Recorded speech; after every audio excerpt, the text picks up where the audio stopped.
আমরাও ভালো আছি। আজ আমাদের গুয়াহাটিতে সেকেন্ড দিন।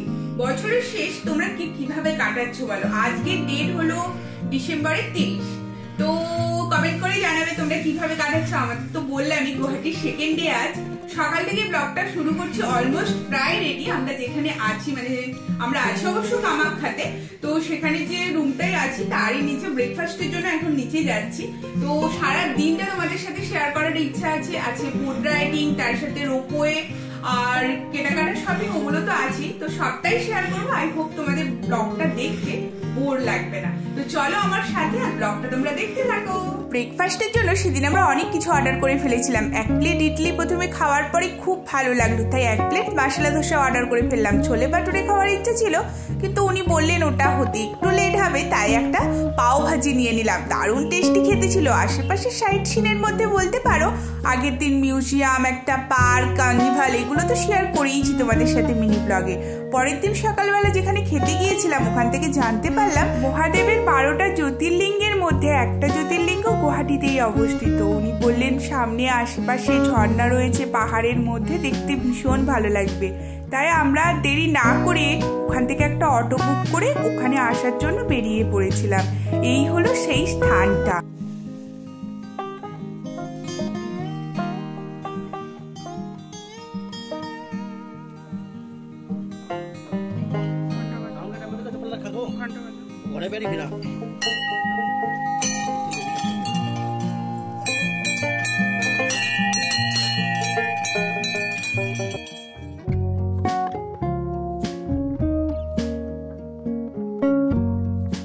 মহাদেবের 12টা জ্যোতির্লিঙ্গের মধ্যে ভীমাশঙ্কর ধাম হলো এটি।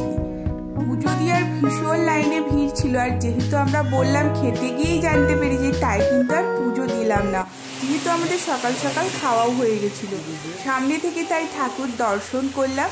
ঝর্ণা ঠিকই বলেছেন উনি, ভালোই ছিল, যেহেতু শীতকাল এই সময়টা অতটা নেই, তবে কিন্তু স্বাভাবিক ঝর্ণার মোটামুটি জল আছেই।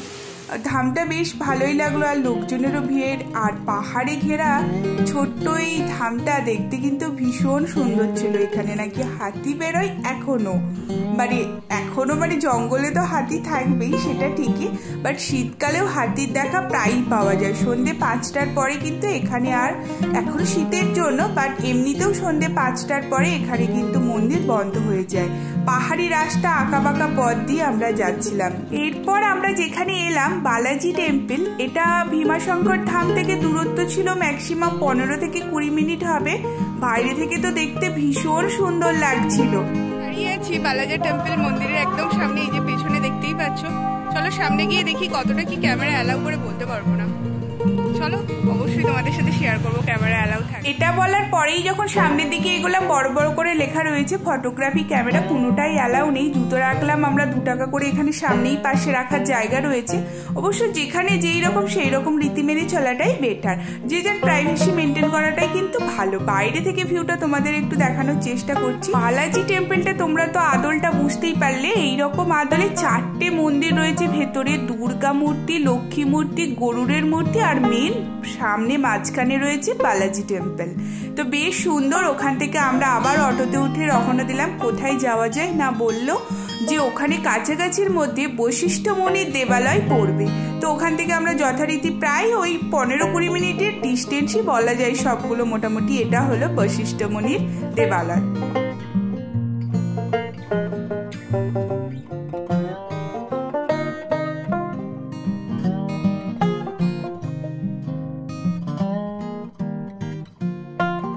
সব ঘোরাঘুরি করতে করতে দুপুর 1:30 মতো বেজে গিয়েছিল। খিদেও একটু একটু পাচ্ছিল, আর আমাদের তাড়াও ছিল বলতে পারো। কেন? কারণ অলরেডি আমাদের আগে থেকে ক্রুজ রাইডের জন্য অনলাইনে টিকিট বুক করা ছিল। ওখানে 3:30-র সময় ছিল রিপোর্টিং টাইম, তাই আমরা দেরি না করে এই কাছাকাছি হোটেলটার মধ্যে চলে এলাম। ভেতরটা বেশ সুন্দরভাবে সাজানো, ক্রিসমাস আর নিউ ইয়ার উপলক্ষে। আমরা ফ্রাইড রাইস একটা, আর তার সাথে চিলি চিকেন আর একটা মিক্সড চাউমিন অর্ডার করেছিলাম। ওখান থেকে খাওয়া দাওয়ার পরে 2.5 থেকে 3 কিলোমিটার দূরেই রয়েছে যেখানে আমরা বললাম ক্রুজ রাইডিং এর জন্য অলরেডি টিকিট আমাদের বুক করা ছিল। আমরা বুক করেছিলাম আলফ্রান্সো গ্রান্ড সানসেট ভিউ পয়েন্টটা। আমরা বুক করেছিলাম 4টে থেকে 5টা, 1 ঘন্টার জন্য।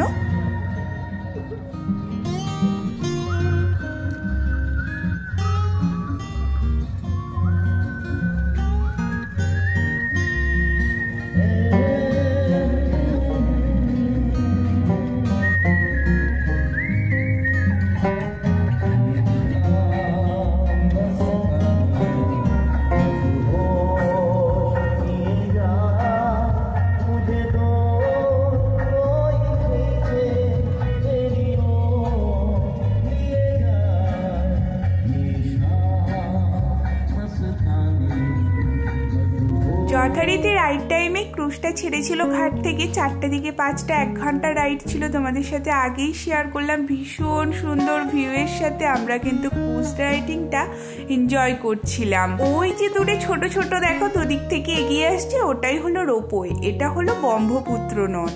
এই ব্রহ্মপুত্র নদীর ওপর দিয়েই কিন্তু স্টিমার, ক্রুজ, রোপওয়ে সমস্ত কিছুই হচ্ছে। রোপওয়েটা চড়বো তোমাদের সাথে সকালে যখন বেরোলাম ইন্ট্রোতে শেয়ার করলাম, বাট ওই টাইমটা মনে হয় আর হবে না। আর এখন শীতের সন্ধে, 5টা মানেই তো সন্ধে। যাই হোক, ক্রুজ রাইডটা কিন্তু দারুণ দারুণ সুন্দর ছিল। ওই ক্রুজের 2টো ভাগ ছিল, মিডিল ডেস্ক আর আপার ডেস্ক। আমরা আপার ডেস্কে টিকিট বুক করেছিলাম। আপার ডেস্কের টিকিট পাওয়াটা না ভীষণ চাপের ছিল এই সময়। অনলাইনে অনেক দিন থেকে ট্রাই করার পর আমরা পেয়েছিলাম। মিডিল ডেস্কে হচ্ছিল নাচ গান, মানে ওপর থেকে আমরা শুনতে পাচ্ছিলাম, আর তার সাথে তো তোমরাও শুনতে পেলে। প্রথমে সুন্দর গান করছিলেন ওনারা। তো মিডিল ডেস্কে আমরা কিন্তু লাস্টে গিয়ে অল্প একটু এনজয় করেছিলাম।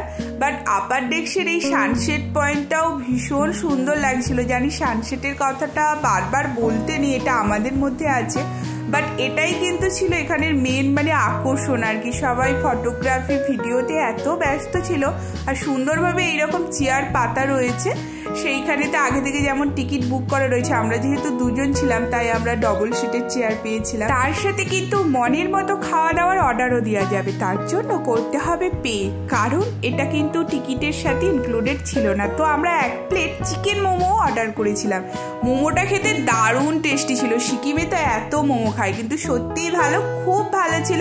গুয়াহাটির ওই ক্রুজে বসে 2জনের মোমোটা ভীষণ ভালো লেগেছিল আমাদের। ক্রুজ রাইডটা শেষ হতে হতে আমাদের প্রায় সন্ধ্যে 5টা মতো হয়ে গিয়েছিল। এরপরে আমরা বেরিয়েছিলাম ওখান থেকে একটু মার্কেটিং এর জন্য। লোকাল মানুষজনের মুখে জানতে পারলাম ফ্যান্সি বাজার ওখানকার সব থেকে মার্কেটিং করার জন্য ভালো বাজারটা আর কি। খুব বড় ছিল, প্রচন্ড ভিড় ছিল। হ্যাঁ, ওখান থেকে কিছু কেনাকাটাও করেছি, যেমন ওখানকার হ্যান্ডলুম শাড়ি, তার সাথে মেঘলা শাড়ি, এছাড়াও টুকটাক আরো জিনিস। যদি তোমরা দেখতে চাও তাহলে আমাকে প্লিজ একটা কমেন্ট করে জানিও, অবশ্যই তোমাদের সাথে শেয়ার করবো। প্রচন্ড ভিড় থাকার কারণে আর ওখানে ভিডিও করতে পারিনি। ভিডিওটা কেমন লাগলো কমেন্টে জানিও। সবাই খুব ভালো থেকো, সুস্থ থেকো। দেখা হচ্ছে নতুন ব্লগে। টাটা।